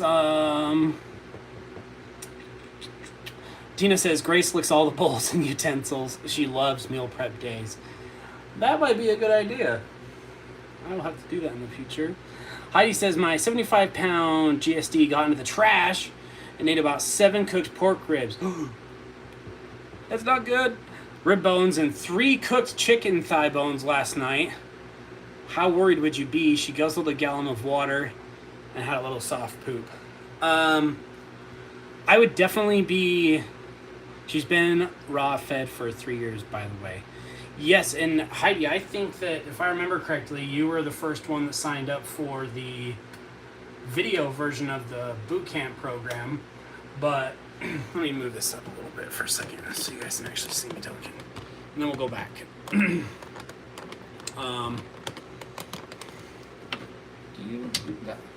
does that work? Do we get any better light there? Not really. I don't know. We'll leave it there for now. Or we won't. But I would be on high alert right now. That's a lot of cooked bones. I would be looking for any signs of bloating, any signs of discomfort, extreme discomfort especially. I would be looking for signs of constipation. I would be looking for any blood whatsoever in the stools. If they're vomiting, what's coming up? I'd be watching their water intake to make sure that it stays the same. If they start having diarrhea and or vomiting, then if it starts to get to the point where they're losing more water through the vomiting and the diarrhea than they're taking in, vet. Dehydration is no joke. Seriously, if they're losing more water than they're taking in, it's vet time. It's not time to think about it time anymore. It's not wait till Monday time anymore. It's go right now time. And there's one other thing. Oh, and if they just start really not acting like themselves, and we all know our dogs, like they have their behaviors. And even sometimes when something's not really wrong, they just don't quite act like themselves, immediately that little alarm in our head goes off. I'd be watching out for that too, because that's a lot of cooked bone. So if any of those things happen, bloating, signs of discomfort, hard stomach that you can't push in, signs of constipation, vomiting, especially if the vomit has pieces of bone in it, then it's definitely time to go because they could throw up a bone that gets stuck. Diarrhea in combination with or without vomiting that leads to dehydration, all those things, I'd be going to the vet. I'd be going to the vet. In my opinion, not a veterinarian, but if it was my dog, that's what I'd do. Deborah says, can I substitute pumpkin seeds for oysters? If I do that, am I missing any vitamins or minerals? I would have to run the data on your dog and how much pumpkin seeds they're getting, how big they are. I mean, I would think so, though. I've never looked at the zinc concentration of pumpkin seeds, but I would think so. Deborah says, thank you. I will finish this tomorrow. Thank you for sticking around, my friend. I appreciate you. If you haven't hit the like button yet, please do so. YouTube really likes when you guys hit that like button. So now that we've answered that question, let's get ourselves into our final phase here. Why do I feel like this thing moved a lot? Or am I just being crazy?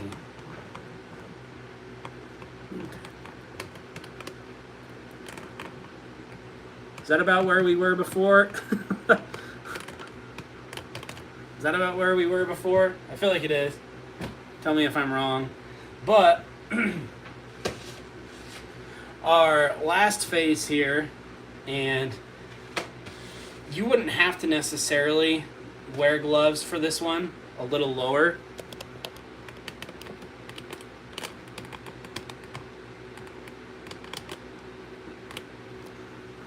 That's good. We'll call this position 2. Is position 2 good? Yeah? Position 2?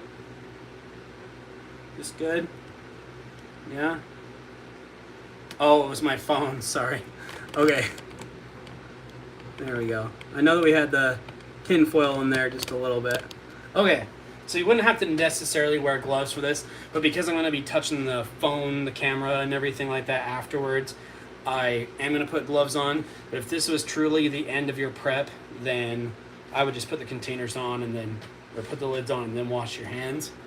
But again, because I'm going to be touching stuff right afterwards, I'm going to put some gloves on. And another thing that's missing here that I just don't have on hand right now that it's going to be going in here is veggies, kale and spinach, for some good microminerals, vitamin K, fiber, moisture, all kinds of good stuff. So now I'm going to see how many of these we can get in frame here.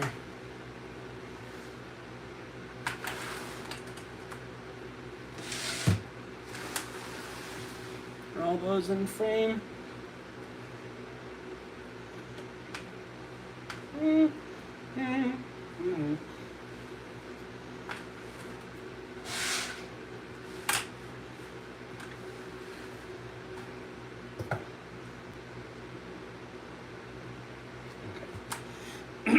Now we are going to go ahead. I'm trying to get these centered because I might use this for, who knows, maybe I'll use this for a thumbnail at a later time. But now what we're going to do is we're going to come through, we're going to put our lids on, and we'll talk about the stuff that's going to be in these recipes that are not in here right now. Right now I'm just setting them on top because the thing I like about these containers, other than that they are kind of like little Legos and they're very easily stackable, is that they've got a little push in the middle that seals up all four ends. Obviously check to make sure that works, but let's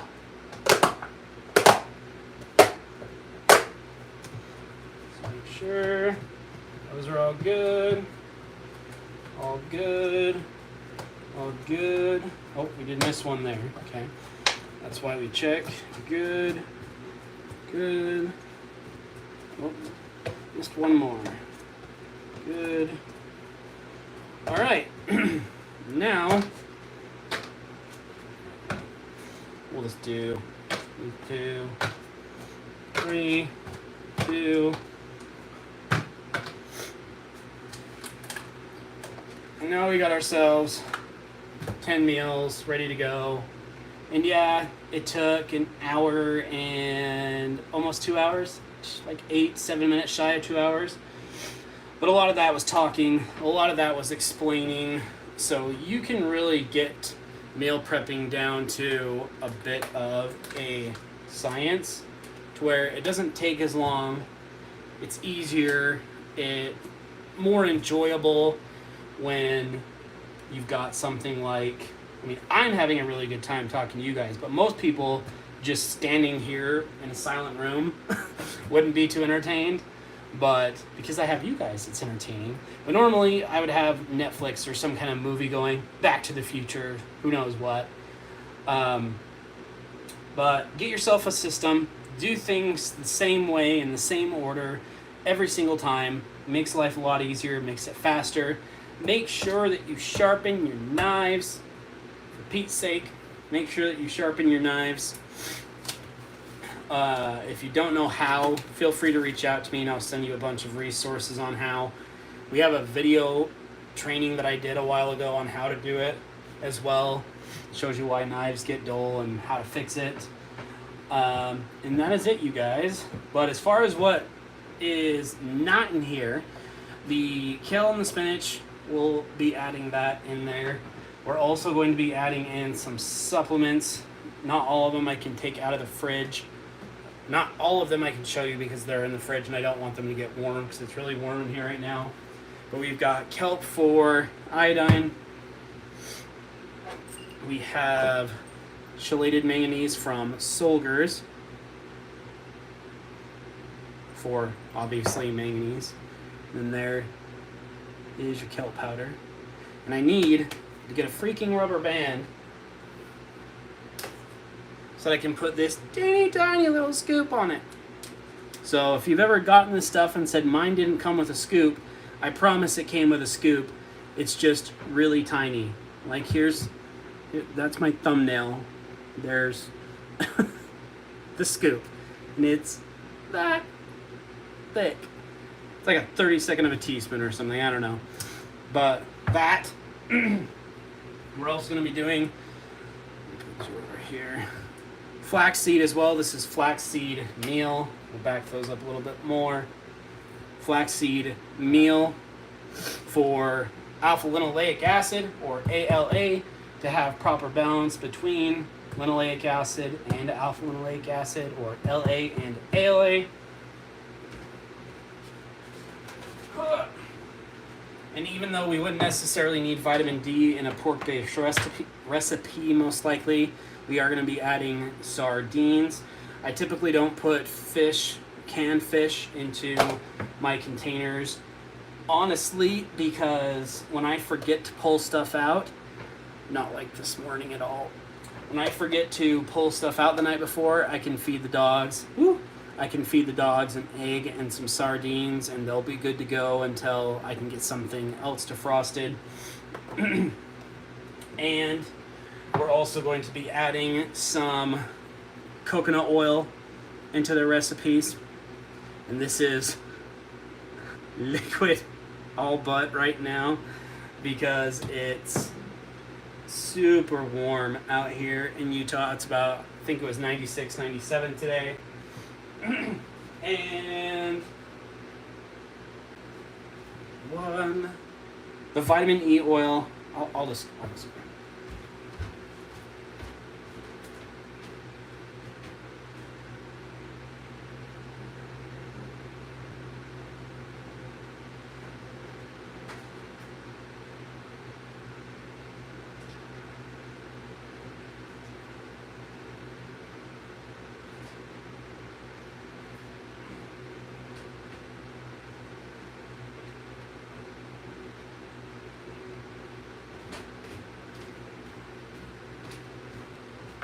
So, the vitamin E oil, those of you guys that have meal plans or have taken the boot camps have seen all this stuff before a bunch of times. And then Wolken specifically will be getting more turmeric. This is golden paste frozen, so it's got a little bit of coconut oil in it, but not a ton. And he is also getting the things on the top. Got Soothe from Adored Beast. Oh, got some turmeric on it.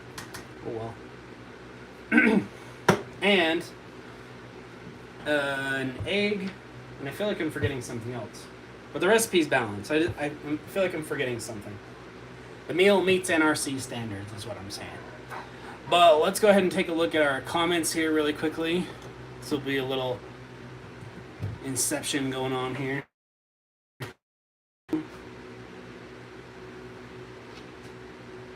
Everyone's saying that it looks good as far as the angle goes.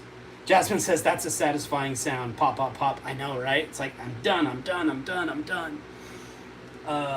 Do you feed once per day, says Danielle? No, I feed twice per day.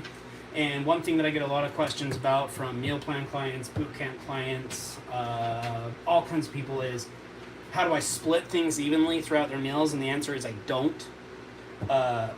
Pretty much all except for eggs and sardines and stuff, all their supplements they get at the end of the day with their final meal, which is also their biggest meal, so that they don't get hungry throughout the night or anything like that.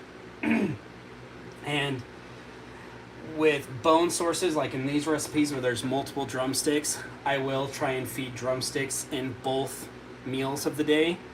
But everything else that is in this container, I just grab a little less than half of it and throw it into whatever it is they're eating on a paper plate or whatever it is. And then the rest of it gets into them during the second meal of the day. You don't have to go, I have to feed half of an egg in the morning and half of an egg in the evening, and 0.5 ounces of oyster in the morning and 0.5 ounces of oyster in the evening.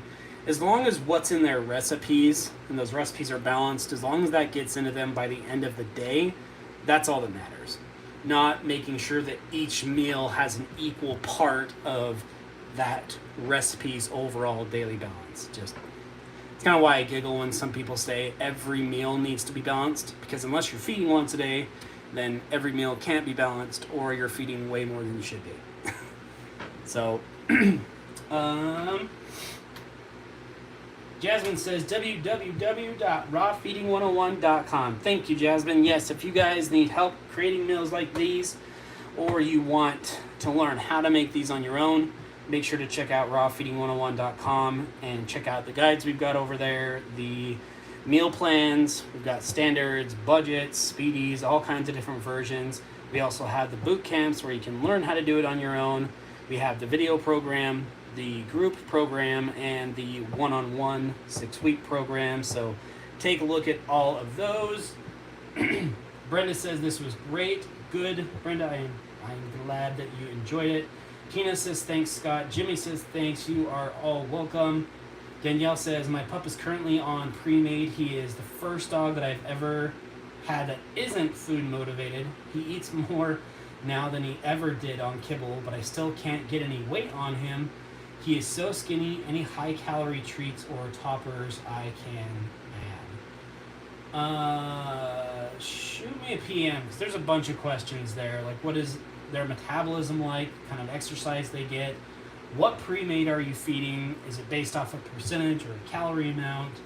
Lots of questions there. Should vitamin E oil be kept refrigerated? I do, yeah. I'm pretty sure that it says to do that on the bottle as well. I'm 99.999% sure somewhere on here it does. And even if it's not, I like keeping it in there because it's dark and clear containers, that light can get through. That's why you see a lot of supplements with darker bottles. It's to keep the light out. Danielle says I'll send you a message on Facebook. All right, well, we are going to call this, you guys. Thank you, especially all of you that watched the entire time, but even those of you that joined partway through, thank you all for watching.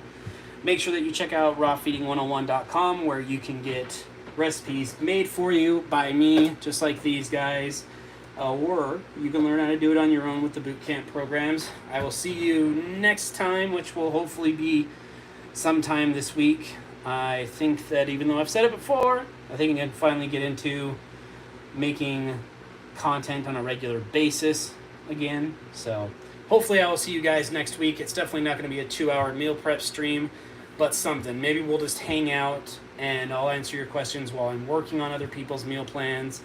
Let me know if that's something you'd be interested in, but I will see you guys next time. Heidi says, been washing her and feeling her stomach all day. So far, so good. It's been almost 24 hours. Good. That's a good sign. Just watch, really pay attention to that next round of defecation. The next time she poops, we're all raw feeders. We don't need to say defecation. We know it's poop. The next time she poops, be really careful and watch really closely. Any signs of blood, any difficulties going, strain, whining while they're doing it, all those could be a sign that there's some kind of blockage, or at least she's really uncomfortable because there's a hard bone coming out of her butt. So, but all you guys have a great rest of your weekend. Make sure to check out rawfeeding101.com.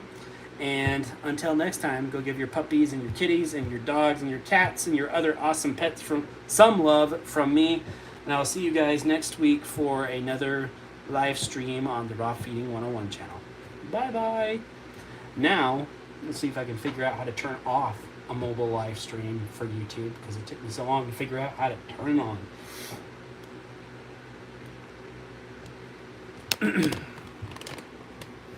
Watching Scott make a fool of himself. I'm afraid that if I just click the X button, it's going to end it.